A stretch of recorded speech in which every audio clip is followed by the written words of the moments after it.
Summer I Turned Pretty, season 1 and season 2 and season 3, it has messed me up. So if you're watching this video, then you have to grab yourself some tea, grab yourself a coffee. So join me in the conversation. If you're watching this, I can't say welcome back to the channel. This is my first episode, but it's about to get juicy. So in the nature of how I do things, I am a complete binger. I binge series, and you know what? I'm really glad I'm late to the party with this one. I know season 1 was forever ago, like 3 years. It was a long time ago. But you know what? I know if I had watched season 1 whenever it was ago, I would not be okay to have to wait. And I mean, I still at this point, I am having to wait for the final episode. So obviously I'm going to be filming some videos leading up to that. So watch this space. Today, we're talking about season 1, but I'm here, guys. I'm here for the full ride, the rest of the ride, the roller coaster. I'm here for it. My family's been going to Susanna's beach house and cousins every summer since I was a baby. So for those of you who don't know, The Summer I Turned Pretty, it's about characters, 2 families basically, and every year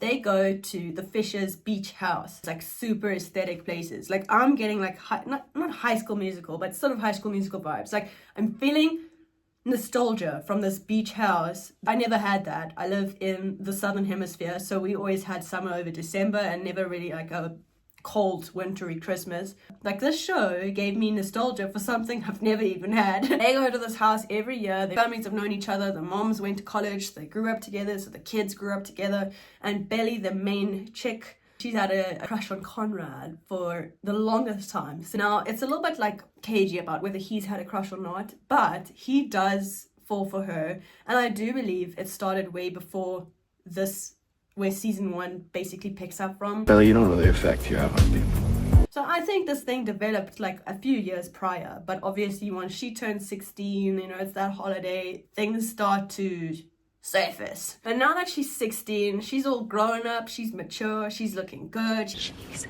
gorgeous. You're growing up.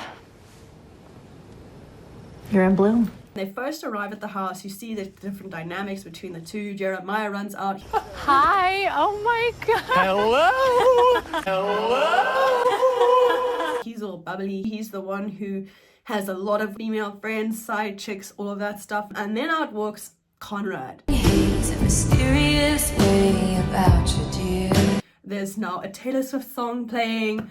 If you're not a Taylor Swift fan, I suppose like the show is probably not going to be really there for you, because there's a lot of Taylor Swift songs in this series, like a lot of them. Me, I'm a Swiftie. I like the songs. I know the songs so well. So when the songs came up, I was like, yes, like this soundtrack for season 1 is absolutely bomb. Like it is fire. Sometimes when you've got nothing to listen to, the best thing you can do is watch a series that has good music. And guys, you've got your playlist for the next 2 months. Like, it's amazing. Conrad walks out, this Taylor Swift song, Lover, starts playing, and it's like fireworks start going off. Like, I feel like once you see Conrad versus Jeremiah, like, don't get me wrong, Jeremiah being the good-looking guy that he is, he's not Conrad. Like, it sets the tone. Like, it already, immediately, from episode 1, like, I'm sorry, Jeremiah never stood a chance. Like, he never did. And even when they do the camera angles of like, it's kind of like the camera's going over Jeremiah's shoulder. It shows like from his perspective, it's like the fireworks are going. Like they depict it, the moms depict it as being Conrad being the sun. And when the sun comes out, the stars disappear. For Billy, Conrad is the sun, and when the sun comes out, the stars disappear. Now, I don't really know like if that's the most amazing description, really, because I mean the stars also are cool, but like anyway. So we find out that the mom has cancer. We find that out pretty early on in episode 1, but no one else is supposed to know except Conrad does know, obviously. Like that wouldn't be a plot line if one of the characters doesn't know, but he feels so much pressure that he doesn't want to tell anyone because it's going to become real. It's going to become a thing that people might blame him for ruining the summer. Maybe if I just keep it inside, maybe that's what keeps her alive. You're afraid to step on a crack. You're afraid that you'll be the one to make it real. Or even, lo and behold, not saying it sooner, which is what comes up later in the final episode where Jeremiah does blame him for keeping silent, which already shows the dynamic. So Jeremiah, now we find out that, you know, he kind of hooks up with a lot of people. Like over this summer, I think Jeremiah, he hooks up with about 7 people, 8 if you include Belly. Jeremiah has got huge insecurities and it comes out in the form of jealousy. Like this man is so jealous of his brother that it's actually like It's so obvious. He wants to be Conrad. That with those kinds of people, sometimes what they do is that if they can't become them, they can't supersede them, they'll knife them in the back. And in this form, Jeremiah sees the knife in the back being like, oh, who does he love? He loves Belly. He's like, oh, I'm gonna take the girl. Let's take the girl. Please don't even sweat it. He's in the rear view. You sure about that? So when starting the series, I really didn't know what to expect. I found the first few episodes of season 1 almost along the lines of sort of being slightly slapstick. I almost don't want to say that, but it really didn't get juicy until about episode 4. Like, there was juice, there was all sorts of spice, there's all sorts of things going on, but it really got juicy.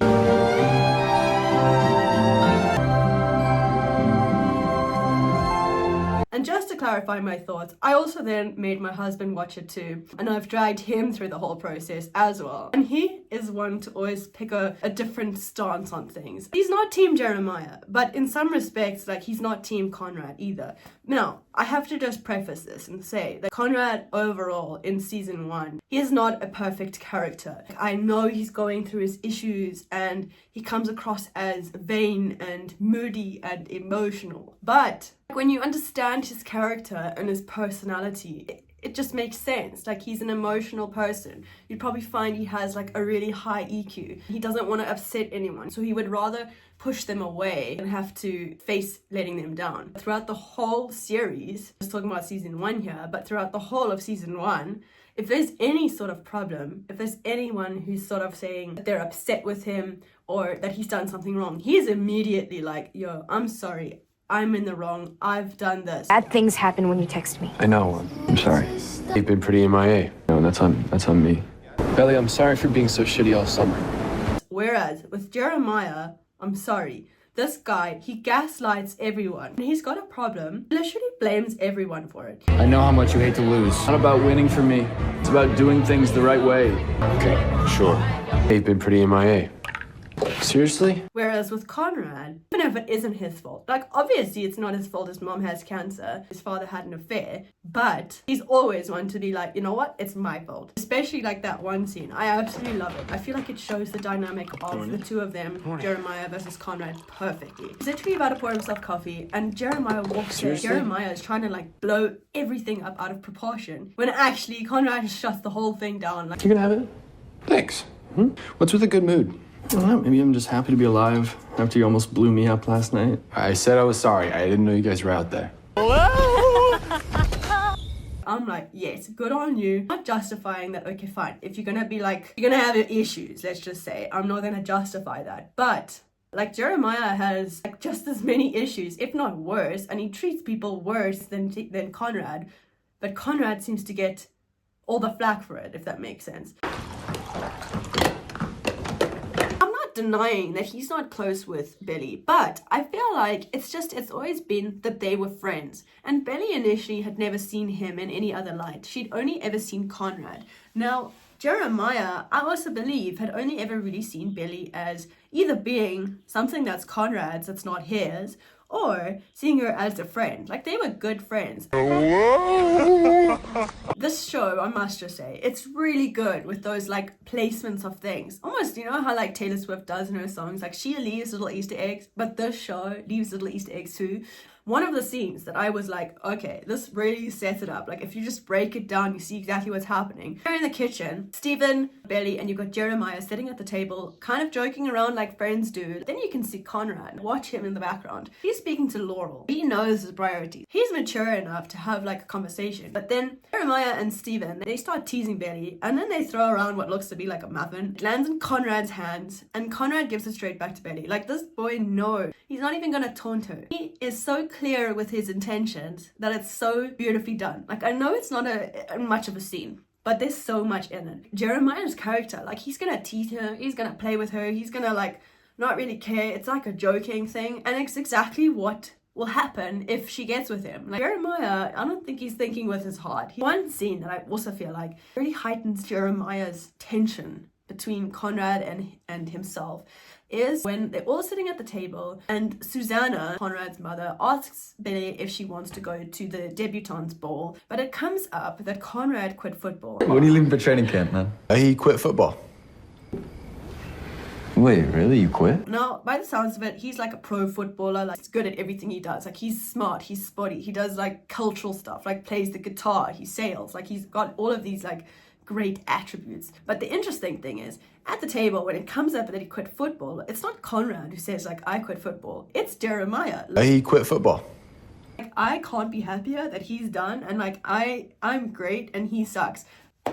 This guy does not have his brother's back at all. Like, he just wants to knife him in the back. And like, I would love to see a good progression of these characters actually like really being there for each other, because you can see Conrad is there for his brother. Jeremiah is not there for Conrad, and that is one of my issues as well. Like, a person that can stab their brother in the back, like, I have an issue with that, because if you can stab your own brother in the back, what's stopping you from stabbing your own girlfriend slash wife slash future person slash whoever he lands up with? Conrad, he's not playing a game. He's just living his life. Now, the other thing I have to say about season 1, one of the characters that just really, I would say, has the most sort of like ebbs and flows of like, I really didn't like this character and then I liked this character, was Taylor. And I didn't like her in the beginning. Like, for the episode of the birthday, I was like, oh, like, I couldn't wait for her to leave. And that was the feeling I got from her initially. Extremely insecure. She's all about like, me. I know it's your birthday, but I want to do this. I want to go get ice cream. I want to go to the party. I want to do all these things. She does redeem herself a little bit, even though she's Team Jeremiah. Please don't even sweat it.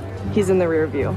Yeah, I'm Team Jelly. I've got your back. But, you know, she's sort of more also of like a player kind of nature. Like, she is not mature in the first season. She's not serious. And so obviously she'd also not be serious about Conrad. She'd also say, okay, well, Conrad is like, you know, he's dull for Taylor. You know, Jeremiah is like the one who's like the life and soul of the party, you know. So obviously she'd be like Team Jeremiah.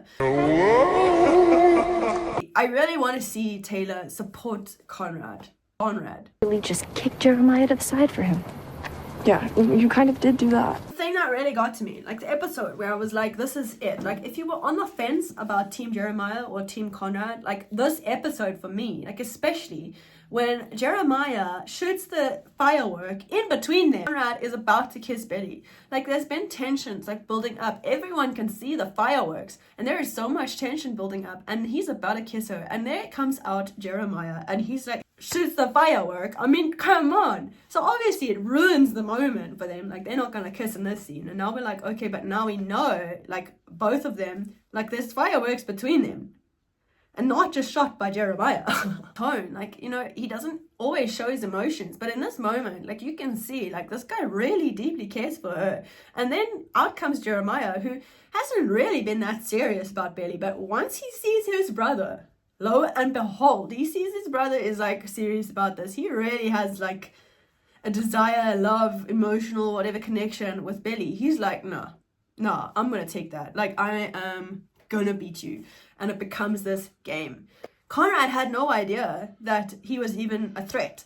Like, he's just this brother who's supposed to be this person who supports him. Whereas Jeremiah, he knew that his brother had feelings for her, and he still acted and got it in between them. He just put the spanner in the works. Like, with him being as involved as he is as a character to try and get above Conrad, like, Conrad just doesn't have, like, there's just not going to be that much hope for them if this man doesn't back off. Like, literally, like, he is the spanner in the works. So in terms of Betty's behavior, like, I'm not justifying like she's a perfect character. Like, by no means is she a perfect character. Like, I feel like she's got a lot of maturing to sort of get into. She's through and through. Like, Betty is a hopeless romantic person. Jeremiah is not a hopeless romantic. Like, he's just like, you get some people that's like, they get like flowers for you just because they have to get flowers, and then you get people that actually want to get you flowers, not because it's the fact that they're getting you flowers.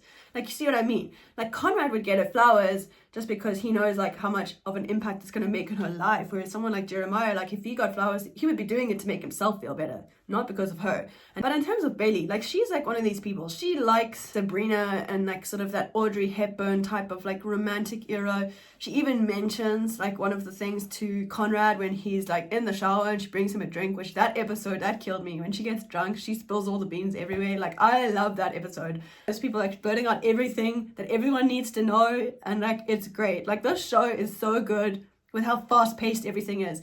If they have a cliffhanger in one episode, best believe they start that next episode with that cliffhanger, and I am absolutely for it. Like, she sees him, and what does she say? She doesn't say, oh, you look hot, you know? She's like, that looks romantic. I've always liked you with wet hair. So romantic. She wants to romance him. Like, she doesn't want to date him. She wants to be romanced. She wants to romance him. Like, it is so pure-hearted. It's like a pure love, and I am all for it. Like, I love that. Whereas with Jeremiah, it feels more like a hookup kind of love. Like, it doesn't feel, it's not the person that you want to like spend the rest of your life with, because I can tell you now, Jeremiah is like his father. Like, he will cheat on Belly. Guys know. But Belly is like a romantic person, like, and she needs someone like Conrad who's equally as romantic as her. And those kinds of people like often are overlooked. Like, Conrad is overlooked and Jeremiah is like, oh whoa, this big thing. But we need people that are romantic. One last character that I do have to mention, I feel like is a really vital part of this whole story, Cleveland Castillo. No, other stuff. How are things looking with that girl? Not good. No, it's normal. You're having a panic attack. It's okay. Okay, you look at me. Deep breaths. Okay? In. I feel like he's such a nice character for someone like Conrad, because he goes sailing and he learns sailing with Conrad, which gives Conrad like a nice little out. He explains to him that, like, listen, my guy, like, if you're feeling these emotions, like, you need to let it out. Like, this guy is like that good guy that's like spewing all sorts of goodness into Conrad's life. Like, I'm like a therapist and like an outlet to someone like Conrad. What greater character do you need for someone like Conrad? Like, I feel like he is the one who sort of gives confidence to Conrad, and he's like, listen, like, if you're feeling these feelings for this girl, like, you can't push her away. And like, he guides her, like exactly like how a father could guide a son in like making these decisions, because obviously his father is like MIA. He's not like a great role model for someone like that. Like, he wants to, Conrad loves and respects his mom, and he wants to be a respectful man. And I think, like, finally we've got one character who's actually like, yes, Conrad. Let's go. I mean, overall, you know what, I didn't think I would enjoy it as much as I did, but after watching it, like, I absolutely loved it. I thought, you know what, it's so well done, it's so slick, this music is great, the cinematography is really good. I love the fact that they don't leave cliffhangers. Like, the cliffhangers that they do, they resolve it. Like, everything gets resolved really nicely. It showed everyone's personalities to a T, and I'm sure you can expect like literally everyone's characters just get like amplified, and I'm hoping to see like more development and all of those things with all these characters. Yeah, I'm all here for it. Like, I loved it. And that's it for today's episode. I hope you guys enjoyed it, because this is my first one. So if you guys did and you made it this far, please let me know in the comments, and I will see you for the next episode.